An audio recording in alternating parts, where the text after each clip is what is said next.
Capítulo 11. Cherry llevaba mucho tiempo escondida en el edificio de la comisaría, por lo menos 3 o 4 días, y todavía no había visto a su madre. Ni siquiera una vez, ni siquiera cuando todavía quedaba un montón de gente con vida. Había encontrado a la señora Addison, una de las profesoras de la escuela, justo después de haber llegado allí, pero la señora Addison ya había muerto. Un zombi se la había comido.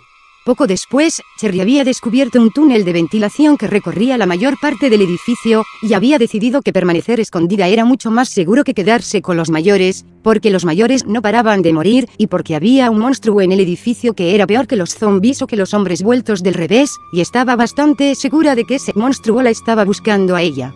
Probablemente no era más que una tontería. Ella no creía que los monstruos escogieran a una persona para perseguirla. Pero la verdad es que tampoco había creído en monstruos hasta ese momento. Así que Cherry se había quedado escondida en la habitación del caballero. Allí no había gente muerta, y el único modo de entrar, aparte del túnel de ventilación que salía de detrás de las armaduras, era por un largo pasillo guardado por un gran tigre. El tigre estaba disecado, pero daba miedo de todas maneras, y Cherry pensó que quizás el tigre ahuyentaría al monstruo. Una parte de ella sabía que aquello era una tontería, pero de todas formas la hacía sentir mejor. Había pasado la mayor parte del tiempo durmiendo desde que los zombies habían tomado todo el edificio de la comisaría. Cuando estaba dormida, no tenía que pensar en lo que podía haberle ocurrido a sus padres o preocuparse por lo que le podría ocurrir a ella.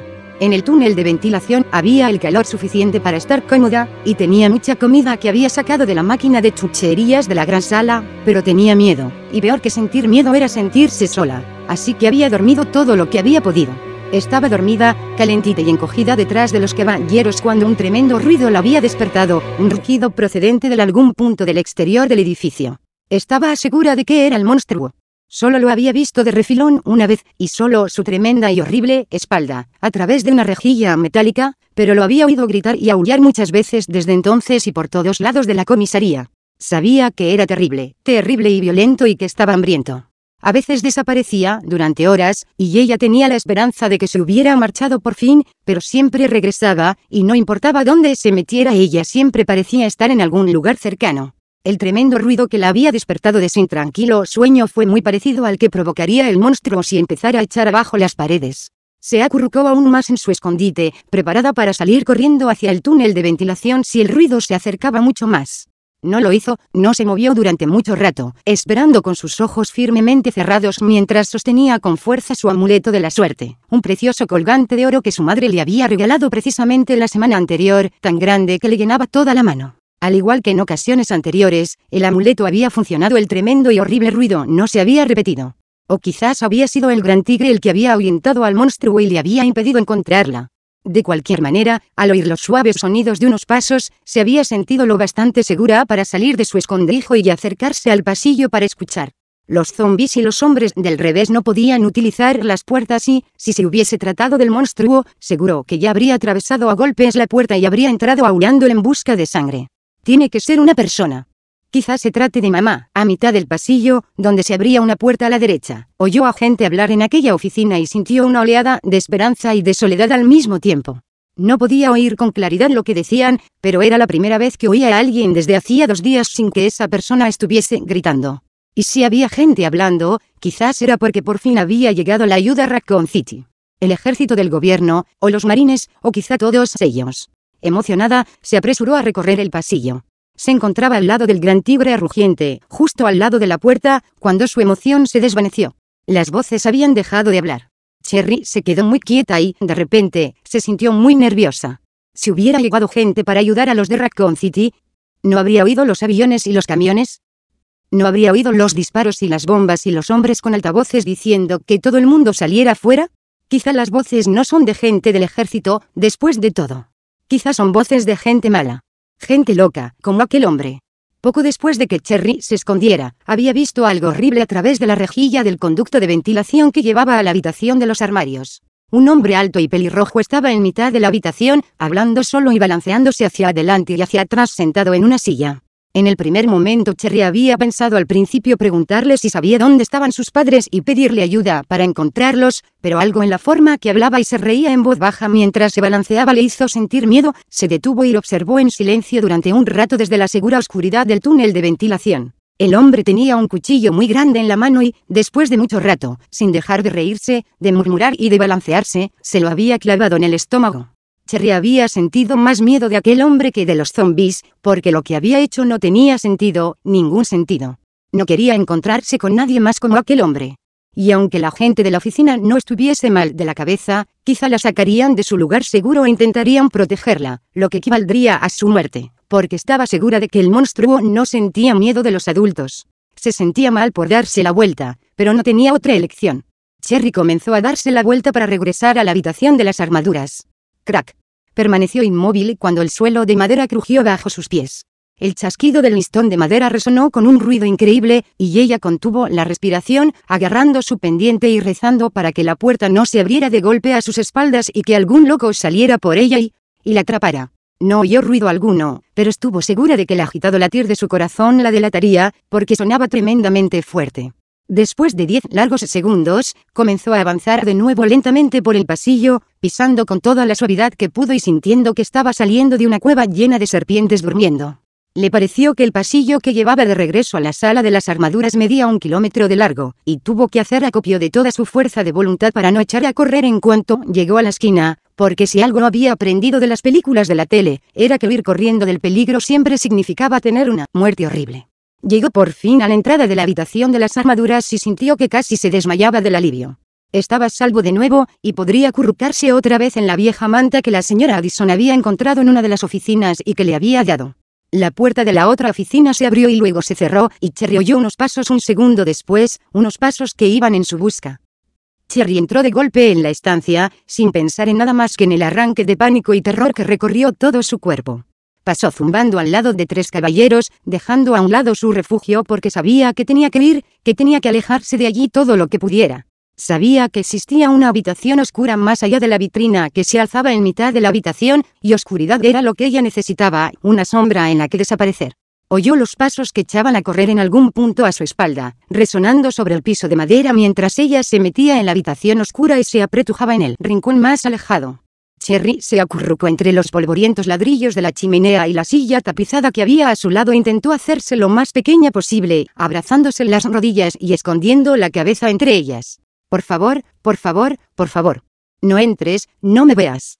No estoy aquí. Los pasos habían llegado a la puerta de la habitación y ahora eran más lentos, como si dudaran, rodeando la gran vitrina de cristal que se alzaba en el centro de la estancia. Cherry pensó en su lugar de refugio, en la boca del túnel de ventilación por la que podría haberse marchado lejos, y se esforzó por contener las tibias lágrimas de rabia y arrepentimiento. La habitación de la chimenea no ofrecía ninguna forma de escapar, estaba atrapada. El sonido hueco y resonante de cada paso acercaba más y más al extraño a la habitación oscura en la que Cherry estaba escondida. Se apretujó aún más, prometiendo que haría cualquier cosa, si el extraño se marchaba. Pam, pam, pam. De repente, la habitación se llenó de una luz cegadora, y el suave chasquido del interruptor quedó ahogado por el aterrorizado grito de Cherry. Se levantó de golpe del rincón donde estaba metida y echó a correr, chillando y sin mirar, con la esperanza de pasar de largo al lado del extraño y llegar hasta el túnel de ventilación. Cuando una cálida mano la agarró con fuerza por el brazo, impidiéndole dar un solo paso más, gritó de nuevo, retorciéndose con toda la fuerza que pudo, pero el extraño era fuerte. Espera.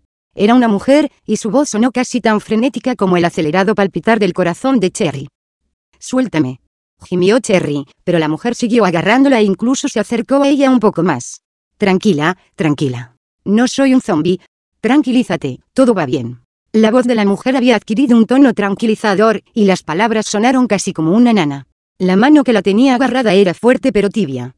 La dulce y suave voz musical repitió las tranquilizadoras palabras una y otra vez. Tranquila, está bien. No voy a hacerte daño. Ya estás a salvo. Cherry levantó por fin la vista y miró a la mujer. Vio lo bonita que era, su mirada dulce y llena de preocupación y comprensión.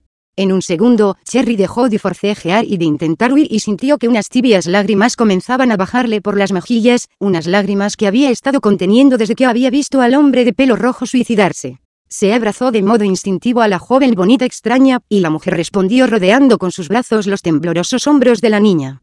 Cherry lloró durante un par de minutos, permitiendo que la mujer acariciase su cabello y le siguiera susurrando palabras tranquilizadoras al oído. Por mucho que quisiera quedarse acurrucada en los brazos de la mujer y olvidar todos sus miedos, por mucho que le gustaría creer que estaba a salvo, sabía que no era cierto. Además, ya no era una niña y había cumplido 12 años el mes anterior. Cherry se separó de los brazos con un gran esfuerzo y se frotó los ojos para secarse las lágrimas. Levantó la vista hacia su bello rostro y se dio cuenta de que no era una mujer mayor, que quizás solo tendría unos 20 años. Las ropas que llevaba eran realmente juveniles: unas botas, unos pantalones vaqueros de color rosa y de perneras recortadas y una camiseta chalecos y mangas que hacía juego con los pantalones. Llevaba su brillante pelo castaño recogido en una cola de caballo y, cuando sonrió, le pareció una estrella de cine. La mujer se puso en cuclillas a su lado, sin dejar de sonreír con dulzura. Hola. Me llamo Claire. ¿Cómo te llamas? Cherry sintió timidez por un momento, avergonzada por haber huido a la carrera de una chica tan amable. Sus padres le decían a menudo que actuaba como un bebé emocional, que era demasiado imaginativa para su propio bien, y allí estaba la prueba: Claire no le iba a hacer daño, estaba segura de ello. Cherry Birkin contestó, y luego sonrió con la esperanza de que Claire no estuviese enfadada con ella. No parecía enfadada, de hecho, parecía encantada con su respuesta. ¿Sabes dónde están tus padres?, preguntó con el mismo tono de voz dulce. Trabajan en la planta química de Umbrella, a las afueras de la ciudad, contestó Cherry. En la planta química. Entonces, ¿qué estás haciendo aquí? Mi madre llamó por teléfono y me dijo que viniera a la comisaría. Dijo que iba a ser muy peligroso quedarse en casa. Claire se limitó a asentir. Por lo que parece, tenía toda la razón. Pero este lugar también es peligroso. Claire frunció ligeramente el entrecejo, pensativa, pero volvió a sonreír otra vez. Será mejor que vengas conmigo. Cherry sintió que se le formaba un nudo en el estómago y negó con la cabeza, preguntándose cómo podría explicarle a Claire que no era buena idea, que en realidad era una idea muy mala. En aquellos momentos, quería más que nada en el mundo no estar a solas, pero no era algo seguro para Claire. Si me marcho con ella y el monstruo me encuentra, mataría a Claire.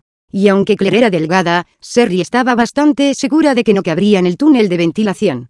Ahí fuera hay algo, dijo por fin. Lo he visto, es más grande que los zombies. Y viene por mí.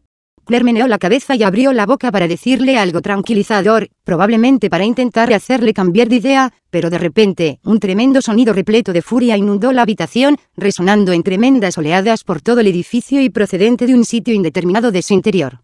Pero de un sitio cercano. Cherry sintió que su sangre se convertía en hielo. Los ojos de Claire se abrieron de par en par y su piel se quedó pálida. ¿Qué ha sido eso?